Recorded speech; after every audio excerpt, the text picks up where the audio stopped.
वाल्मिकी कराड म्हणून नावाचा एक त्यांचा कार्यकर्ता आहे। धनंजय मुंडे साहेब हे मोठे नेते आहेत, पंकजाताई मोठ्या नेत्या आहेत।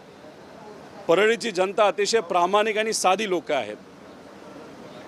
आता हे जे वाल्मिकी कराड आहेत त्यांची गुंडागर्दी त्या भागामध्ये खूप मोठी आहे। खरं तर आमदार धनंजय मुंडे साहेब असले, मंत्री असले तरी त्यांच्या मतदारसंघामध्ये त्यांचं काहीच चालत नाही। चालतं जर कोणाचं असेल तर वाल्मिकी कराडचं चालतं। छोटे मोठे व्यावसायिकांना त्रास दिला जातो, जे निष्ठावंत कार्यकर्ते आहेत खोटा गुन्हा दाखल केला जातो आणि मग अशा पद्धतीने पोलिसांचा वापर, तिथं शासकीय यंत्रणेचा वापर, जमीन हडपणं असेल, एखादी व्यापाऱ्याकडे समजा एखादी डिस्ट्रीब्युटरशिप असेल त्याच्यामध्ये सुद्धा या लोकांना मलिदा बाहेल असे हे वाल्मिकी कराड आहेत। त्यामुळे ह्या वाल्मिकी कराडांची जी दहशत आहे ती आता धनंजय मुंडे साहेबांच्या हाताच्या बाहेर गेलेली आहे। त्यामुळे जे काय तिथं चालू आहे आज गुंडागर्दी त्याचं पूर्णपणे जबाबदार कोण असेल तर ते वाल्मिकी कराड असतील।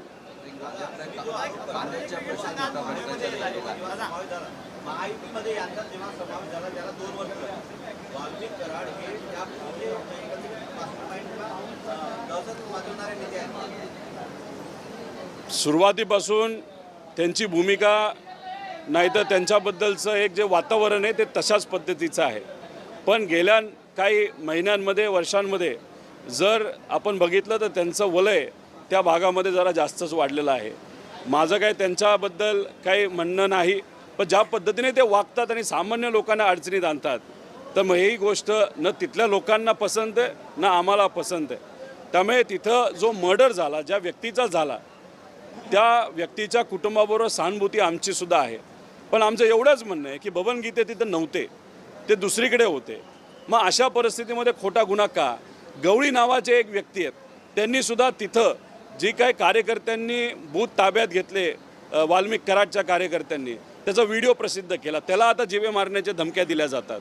आंबेजोगाईमध्ये सुद्धा आमचा एक कार्यकर्ता आहे, त्यालासुद्धा तिथं मारलं गेलं, मारलं म्हणजे हातपाय मोडले गेले। तर हे जे काय चाललं आहे ना, हे काय आपण महाराष्ट्रात आहोत, आपण दुसऱ्या कुठल्या इतर राज्यामध्ये नाही। त्यामुळे ही परिस्थिती या विधानसभेला, येणाऱ्या विधानसभेला लोकांनी मिळून तिथं संपवावी लागेल। नवाब मलिक हे अजितदादांच्या एका बैठकीमध्ये आपल्याला काल परवा पाहायला मिळालेले होते। नेमके नवाब मलिक कोणासोबत आहे असा प्रश्न निर्माण तर होतच आहे, मात्र नवाब मलिक हे